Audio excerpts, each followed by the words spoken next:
Santa y había que hacer el recorrido de las 7 iglesias, y muchos de ellos hacían ese recorrido de rodillas, pensando que haciendo ese recorrido de rodillas, ese sacrificio iba a ganarle a la persona que hacía eso un favor especial delante de Dios.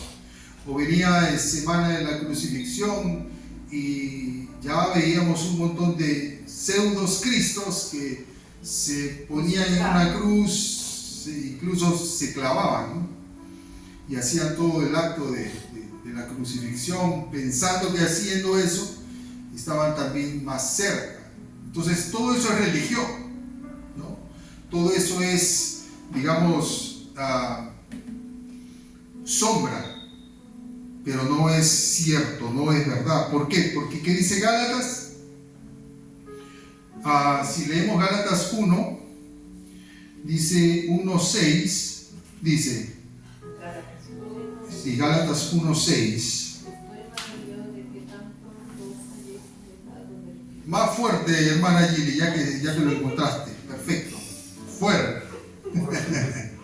Amén, como para el Señor. No hay otro evangelio. Estoy maravillado de que tan pronto os hayáis alejado del que os llamó por la gracia de Cristo, para seguir un evangelio diferente. Para seguir un evangelio diferente. ¿Qué dice acá? Se maravilla el apóstol.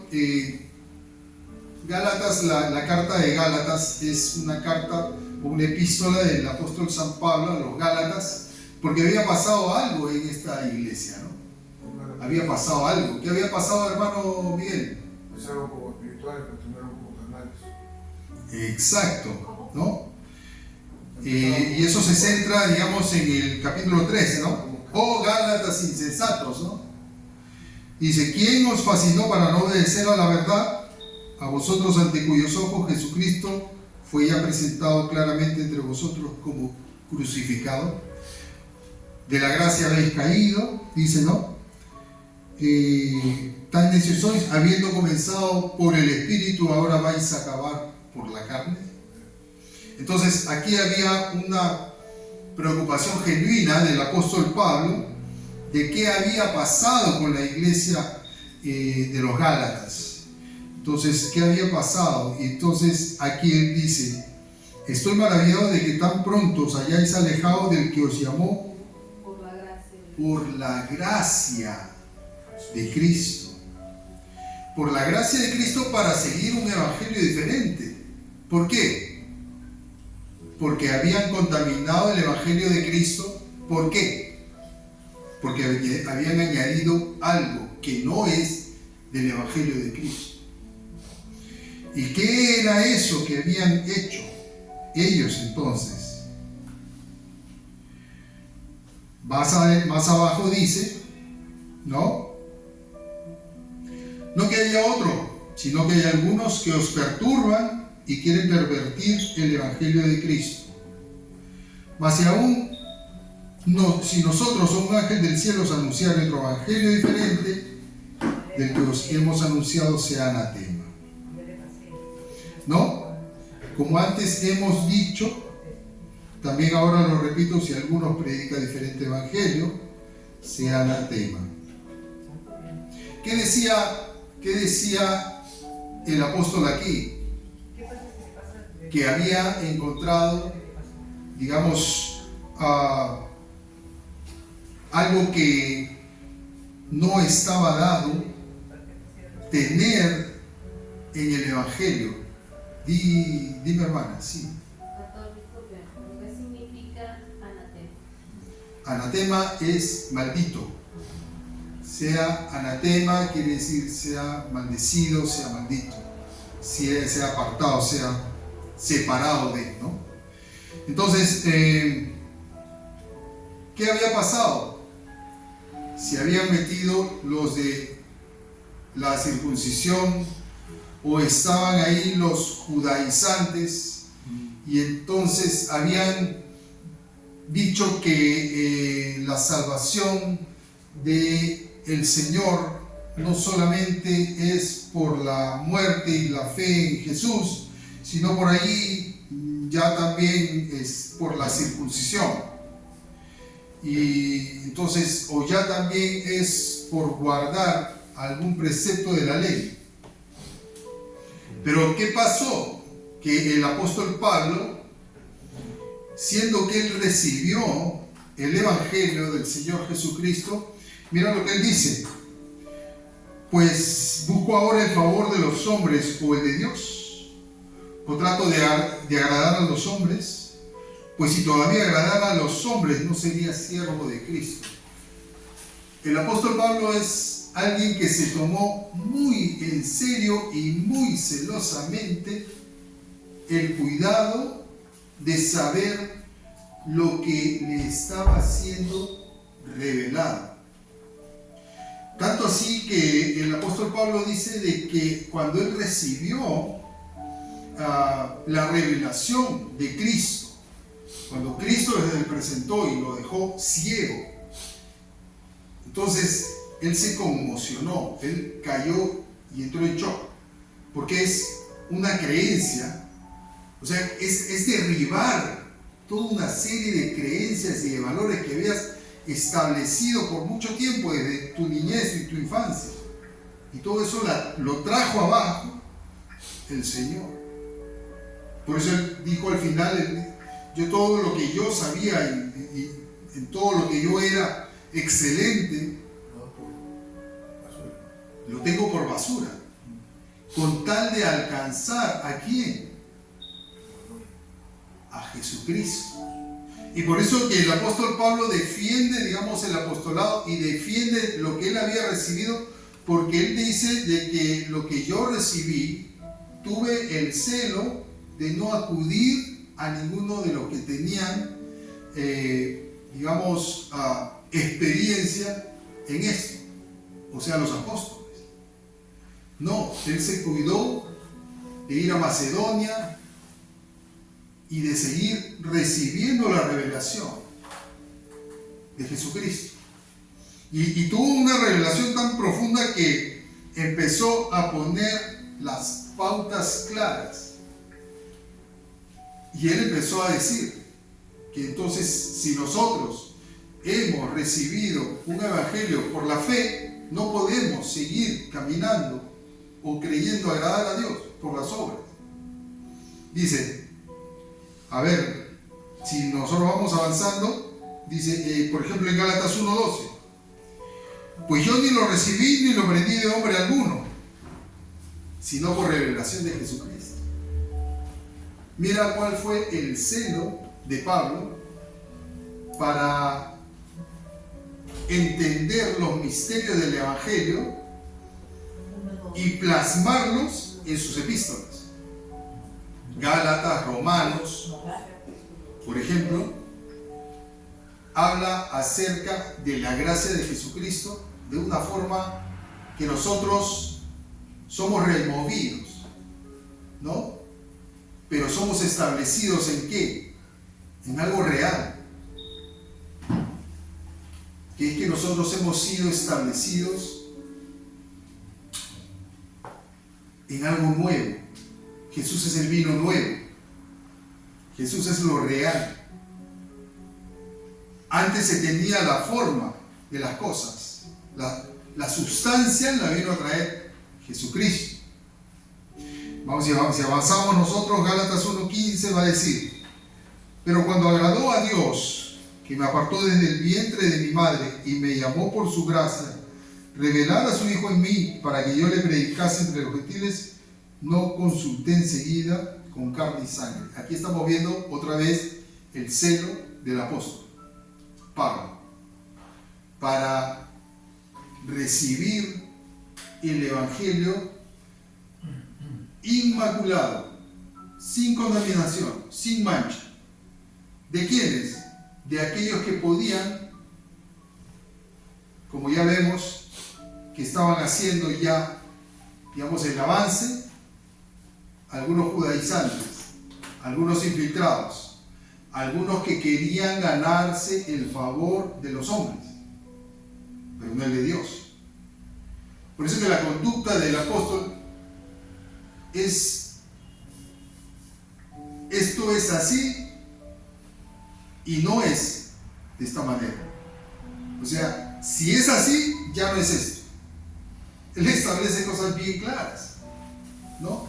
De Cristo os desligasteis, los que por la fe, por la ley, los que por la ley os justificáis, de la gracia habéis caído. Eso está ahí también.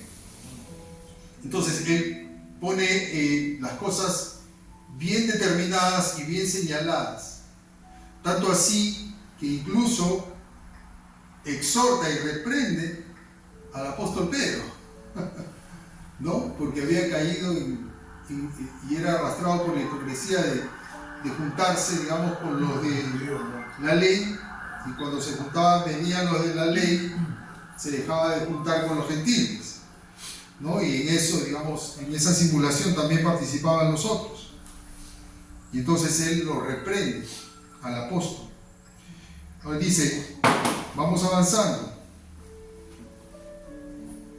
En Gálatas 2:4, por ejemplo, dice, y esto a pesar de los falsos hermanos introducidos a escondidas que entraban para expiar nuestra libertad que tenemos en Cristo Jesús, para reducirnos a esclavitud. Perdón, pastor, Gálatas 2:4. 2:4 dice, No, es que tengo y es activado Biblia de mujer, entonces ya me llega la notificación de oración de noche. Y ya aleluya. ahorita me enviaron que Filipenses, de leer Filipenses, no sé. Entonces me llegan ahí las notificaciones. Ya, hermano. Dice, ya esto a pesar de los falsos hermanos introducidos a escondidas, que entraban para espiar nuestra libertad que tenemos en Cristo Jesús para reducirnos a esclavitud. Entonces, es lo que ya estaba pasando. Habían ya hermanos infiltrados que no buscaban agradar a Dios, sino buscaban ser agradables a las conciencias de los hombres. Quiere decir que si yo estoy buscando agradar al hombre, me quiero ganar, digamos, el buen favor de los hombres. Y por ganarme el buen favor de los hombres, les empiezo a decir, a calentar el oído y decirles las cosas bonitas. Y a no decirles, digamos, la libertad que se tiene en el Evangelio de Cristo. Y es que ellos no tenían ley, pero tenían a Cristo. Y esa es la libertad que nos da el andar en la gracia de Jesucristo. Nosotros no tenemos ley. No hay ninguna ley que a nosotros nos someta o a la que nosotros estemos sujetos, sino la ley del amor. Exacto, la ley del amor, ¿no? ¿Qué dijo el Señor? Amarás al Señor tu Dios con toda tu alma y a tu prójimo como a ti mismo. Esto es El gran mandamiento. el todo de la ley y los profetas. Amén. Entonces, Gálatas 2:16 va a decir, sabiendo que el hombre no es justificado por las obras de la ley, sino por la fe de Jesucristo, nosotros también hemos creído en Jesucristo, para ser justificados por la fe de Cristo, y no por las obras de la ley, por cuanto por las obras de la ley nadie será justificado. ¿Se dan cuenta cómo va estableciendo, digamos, puntos importantes que en ninguna otra de las cartas o los evangelios estipulan? Son conclusiones a las que él va llegando por la revelación justamente del Evangelio de Cristo en el apóstol. Entonces, nosotros somos justificados entonces por ninguna ley, sino por la fe de Jesucristo. Exacto. Entonces, esa es, luego él va a examinar en el Antiguo Testamento donde pasó algo similar. Y pasó algo similar en la persona de Abraham, ¿no? Algo así, más o menos parecido, que él fue justificado por la fe. Dice, y su fe le fue contada por justicia. Creyó pues Abraham en Dios y su fe le fue contada por justicia. Entonces aquí también él dice, nosotros vemos que la fe nos es contada por justicia. Y eso es lo que nos salva, nos libra del yugo de la ley. Más adelante va a decir, porque todos los que dependen de las obras de la ley están bajo maldición, pues escrito está, maldito aquel que no permaneciera en todas las cosas escritas en el libro de la ley para hacerlas. Amén. Y en Gálatas 3:11 dice, y que por la ley ninguno se justifica para con Dios. Es evidente, porque el justo por la fe vivirá. Pero mira lo que dice en Gálatas 3:12, al siguiente versículo. Y la ley no es de fe, sino que dice, el que hiciere estas cosas vivirá por ellas. Entonces, ¿qué encontró Pablo? Si leemos el 3:11, dice, y que por la ley ninguno se justifica para con Dios, es evidente, porque el justo por la fe vivirá. Hay dos palabras acá. Vivirá, sí, 3:11 y 3:12. Dice, vivirá. Y más abajo, Gálatas 3:12 dice, el que hiciere esta cosa vivirá por ellas. También vivirá. Pero una está bajo la gracia y otra está bajo la ley, está bajo maldición. Quiere decir que el que cree en la ley se hace esclavo de toda ella. Dice que vivirá si hiciere y guardare todas, sin excepción. Dice, vivirá por ellas. Pero los que son de la fe, dice, el justo por la fe vivirá. ¿Qué quiere decir? Que tiene menos carga, que está más libre, que tiene menos yugo, porque sencillamente cree en el que justifica. ¿Y quién es el que justifica? Jesús.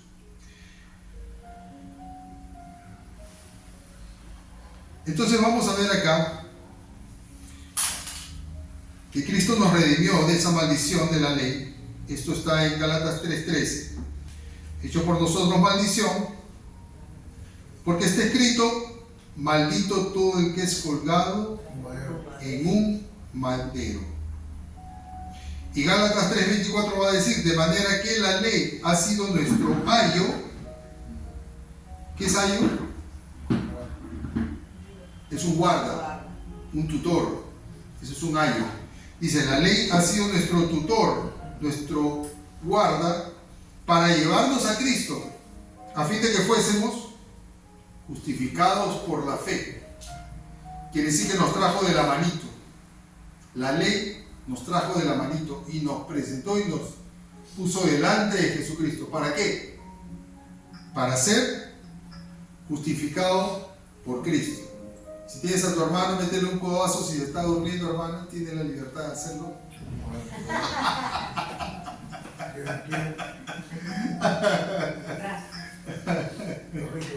¿Ah?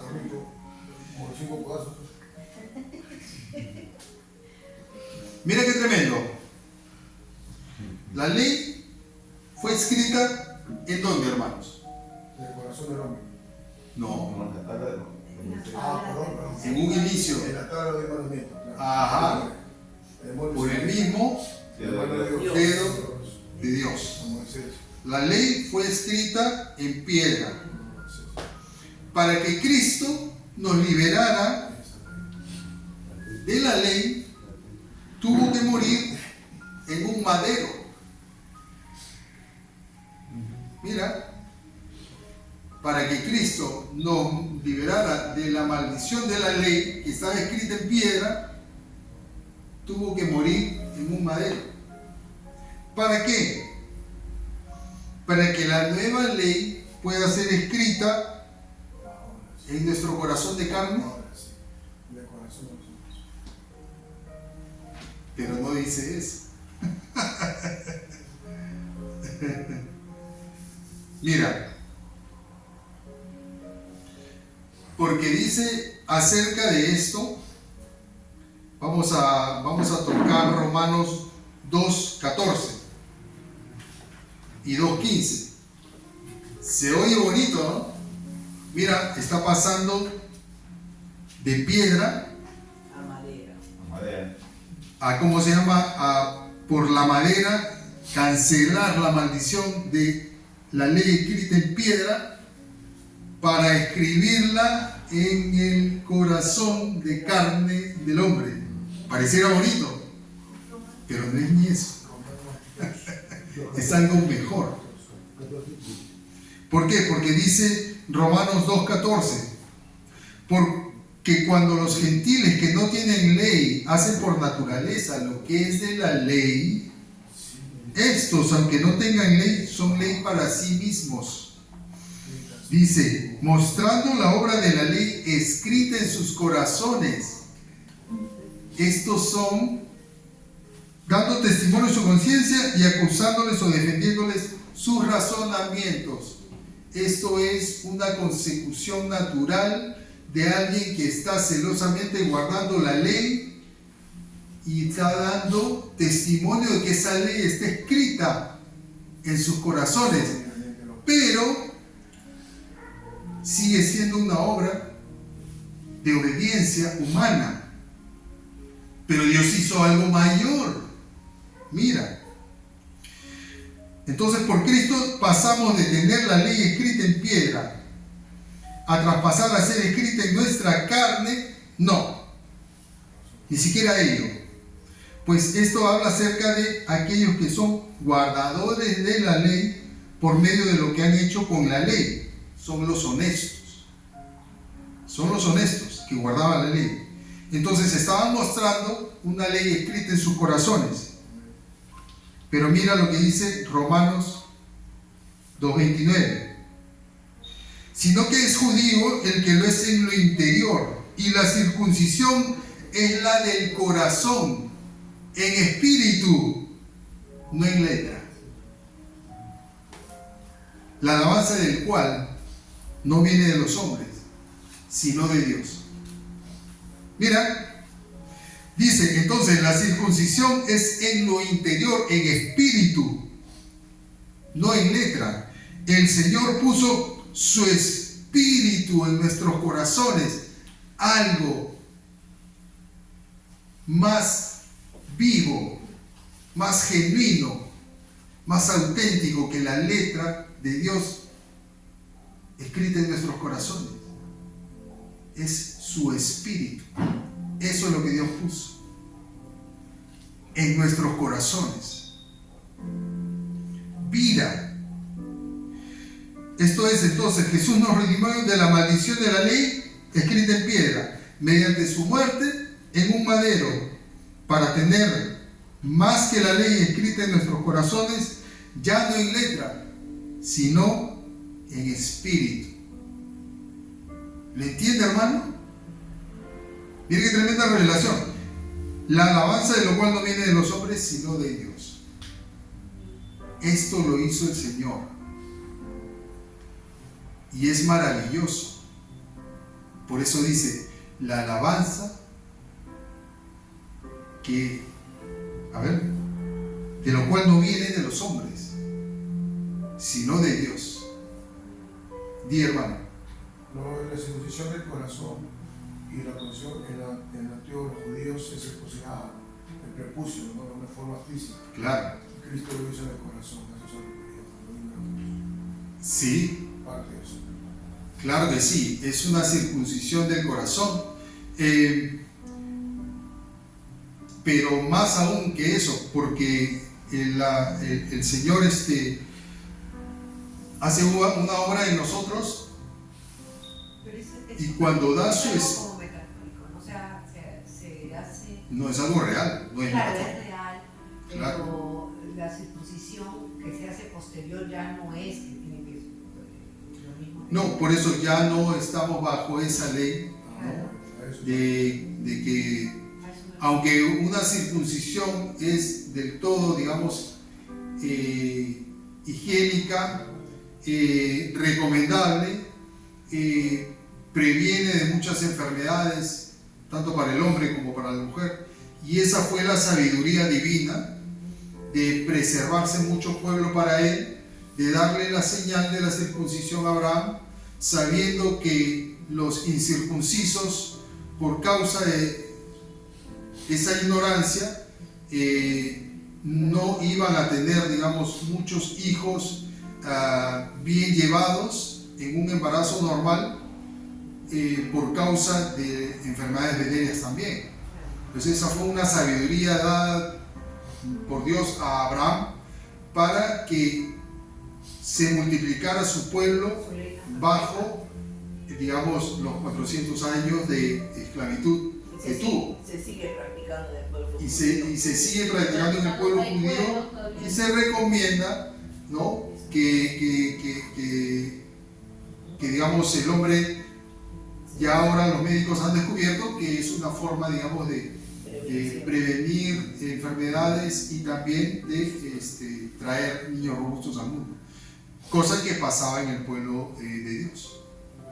Entonces siempre vemos que hay una sabiduría magistral en lo que Dios ordena, ¿no? Por ejemplo, dice que el niño se circuncidará al 8º día, y los médicos han encontrado que al 8º día del feto, del niño, perdón, nacido, del neonato, es donde está más alta la incidencia de cicatrización de la sangre.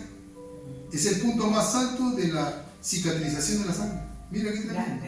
Claro, porque es Y justo es en el momento en que que es- le van a cortar el prepucio, va a sangrar, pero está más alta la cauterización, entonces es el día perfecto. va a cerrar. Los médicos después encontraron esa característica, digamos, de todo niño nacido, el 8º día. Increíble, Dios lo sabía. Es el que nos ha Todos creado. lo saben. Es el que nos ha creado. Increíble, es una maravilla el cuerpo humano. Nosotros ahora que han descubierto el ADN, por ejemplo, El mapa de la ley. exacto, dice que son libros.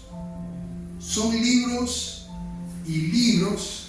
Es una biblioteca, el ADN, la información que cada elemento que constituye, digamos, la cadena de ADN, es información de color de ojos, de cuántos cabellos vas a tener, de si te vas a enfermar, y toda esa información está en el ADN, Pero, en el ácido desoxirribonucleico, ¿no? ¿Cuántos han estudiado y se acuerdan? Aleluya. Entonces, hermanos, andemos en esa libertad en la cual nosotros hemos sido, digamos, hechos libres. Andemos en la libertad de Cristo, sabiendo que no podemos ofender a su Santo Espíritu, porque el Espíritu de Dios, dice, nos anhela celosamente. El Espíritu de Dios está en nosotros. Y dice que el Espíritu Santo en nosotros clama. Amén. Y es el que nos lleva. Tenemos que darle gracias al Señor a que por su Santo Espíritu es que nosotros tenemos las ganas de acercarnos a Dios, las ganas de buscar a Dios. Y si no lo tenemos, es porque seguro estamos más en las cosas del mundo. Y nosotros sabemos que hemos descuidado las cosas de Dios. Y suele pasar que nosotros entramos en un ayuno de un día, 2 días, 3 días. y esas ganas vuelven. ¿Por qué? Porque nos ponemos más sensibles en el espíritu. Por eso yo entiendo ahora lo que decía la ministra de Dios tremenda en el espíritu, Catherine Kuhlman, ¿no? No contristéis al Espíritu Santo, es todo lo que tengo. Y es lo mismo que el salmista decía, el salmista David. El salmista David decía: no me quites tu Santo Espíritu. Él clamaba, aceptaba el castigo de Dios, pero suplicaba una cosa, una sola cosa: no quites de mí tu Santo Espíritu. Porque él había visto la vida de Saúl, donde el Espíritu de Dios se apartó de Saúl. Y Dios dijo: mi espíritu ya no está más con él. Por eso que era atormentado. ¿Por qué? Porque a pesar de que había sido un ungido es aquel que Dios escoge, que Dios separa, que Dios capacita. Quiere decir que pone su espíritu. Es lo precioso. Exacto, que pone su espíritu. ¿Para qué? Para que sea, digamos, separado para algo especial. Entonces las decisiones que él va a tomar son guiadas por ese espíritu que está en él, que Dios ya puso en él. Sean correctas o sean incorrectas, Dios puso su espíritu. Por eso que para un ungido, para los judíos, la palabra Mesías es sencillamente un ungido. Pero ellos sí saben reconocer quién es el HaMashiach, que es el Mesías. Ese ya es el ungido de los ungidos. Ese es el Señor de señores. Pero ellos no han creído que es Jesús. Entonces, tengamos temor, tengamos temblor, porque su Santo Espíritu está en nosotros, y entendamos que eso es lo que el Señor puso en nuestros corazones. Amén. Amén. Amén. Gracias, Señor. Vamos, hermanos, a participar entonces, acto seguido, de la cena del Señor. Miguel.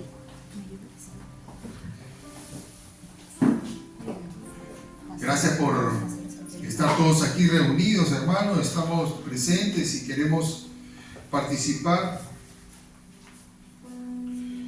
Y dice: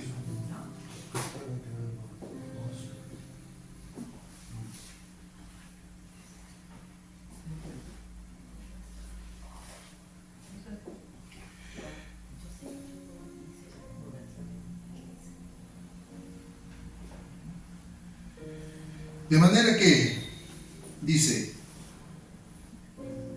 cualquiera que comiere este pan o bebiere esta copa indignamente será culpado del cuerpo y de la sangre del Señor. Por tanto, dice: pruébese cada uno a sí mismo y coma así del pan y beba de la copa. Porque el que come y bebe indignamente, sin discernir el cuerpo del Señor, juicio come y bebe para sí. Por lo cual hay muchos enfermos y debilitados entre vosotros, y muchos duermen. Si pues nos examinamos a nosotros mismos, no seríamos juzgados. Mas siendo juzgados, somos castigados por el Señor, para que no seamos condenados con el mundo. Dice: así que, hermanos míos, cuando os reunís a comer, esperaos unos a otros. Aquí estamos todos reunidos. Entonces, dice algo liberador aquí, ¿no? Si pues nosotros nos examinamos nos examinásemos a nosotros mismos, no seríamos juzgados.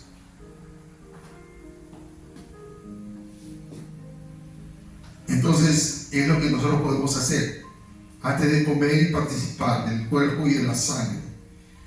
Examinarnos a nosotros mismos y decir, ¿no? Como dice el salmista, líbrame aún de mis pecados que me son ocultos, ¿no? El salmista David invocaba por los pecados aún que le eran ocultos, porque él sabía que seguro se le escapaban algunos.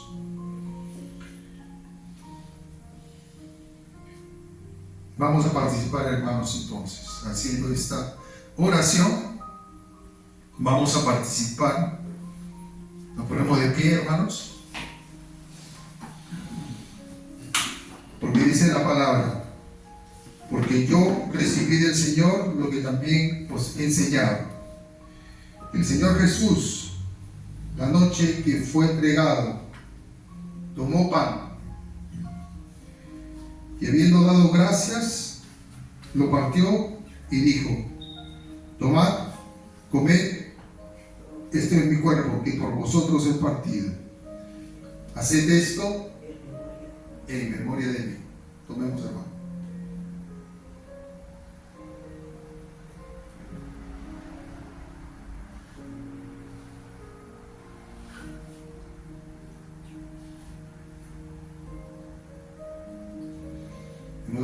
En otras partes de la palabra dice que es molido, ¿no? Nosotros cuando masticamos el pan es molido.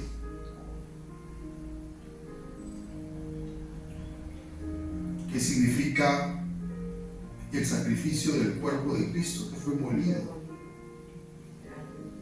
por nuestros pecados? Dice, asimismo también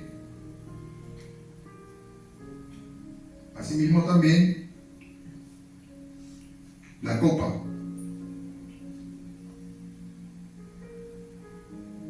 Después de haber cenado, diciendo: esta copa es el nuevo pacto en mi sangre. Haced esto todas las veces que la bebiereis en memoria de mí.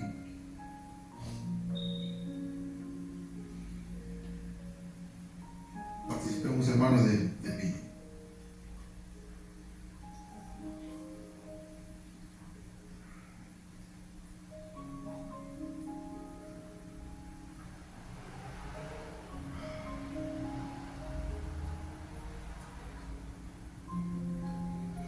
Así pues, todas las veces que comiereis este pan y bebiereis esta copa, la muerte del Señor anunciáis hasta que Él venga.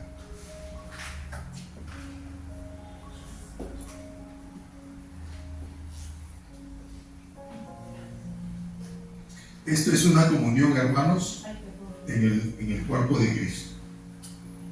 Esto es una comunión. Estamos en Él, estamos en el amado. Gracias, Padre amado, por esta noche. Gracias, amado Señor, porque con temor, con temblor, con reverencia, Señor, sabiendo la libertad que tenemos en Cristo, cosa que nos hace libre de cualquier yugo, de cualquier esclavitud que nos quiere, Señor, que nos quiere condenar, que nos quiere atar. Padre, te damos gracias, Señor, porque nos has hecho libre de toda condenación, porque toda acusación también, Señor, no tiene parte ni suerte en lo que somos, Señor, tus hijos, porque el enemigo no tiene, Señor, parte ni suerte, el acusador de los hermanos. Padre, te damos gracias, Señor, porque libras y liberas nuestras conciencias de horas muertas, y gracias porque nos das, Padre Santo, esta revelación de tu amor, esta revelación de que has escrito más que letra en nuestros corazones has puesto de tu esencia, de tu espíritu, por el cual clamamos, Señor, Abba Padre, Señor, y gemimos en nosotros, Señor, en lo interior, nuestro hombre interior o mujer interior, Señor, clama por ti, anhela de ti, y en esa oración y en ese clamor, Señor, expresamos todo lo que tú quieras poner en nuestros labios. Si es por nuestros hijos. Si es por salud, Señor. Nuestra propia, o de algún hermano, o de algún familiar, o de algún conocido, te la presentamos, Señor. Y no nos cansamos, Señor, de hacer ninguna petición, Señor, porque tú estás ahí para escuchar, Señor, toda petición que te hagamos. Si es por trabajo, Señor. Si es por libertad, Señor. Si es por idónea, Padre Santo. Si es por esposa, Señor, que nos dejó, Señor. Si es por esposa que se fue o esposo que se fue, Señor, por esposo y por esposa, Señor. Y gracias, Señor, porque sabemos, Señor, que tu Espíritu que clama en nuestras vidas. Y ese clamor llega, Señor, a tu presencia. Y no hay estorbo, Padre Santo. Porque contestamos en ti y en el amado. Y somos de ti, Señor, de Cristo. Y somos libertos, Señor, de todo yugo y toda atadura. Padre, glorifícate en esta noche, Señor, en tu pueblo. Glorifícate, Señor. Da, Señor, todo lo que tienes para dar, Señor, a tu pueblo, Señor. Te lo pedimos en el poderoso nombre de Jesús. Amén y amén. Amén, hermanos. Padre Santo, invitamos al hermano Guillermo para las ofrendas. Los diezmos.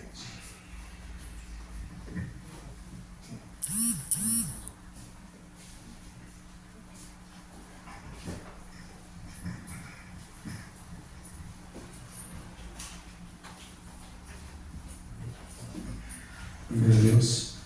Vamos a hacer la pequeña alabanza en el nombre del Señor. Aleluya.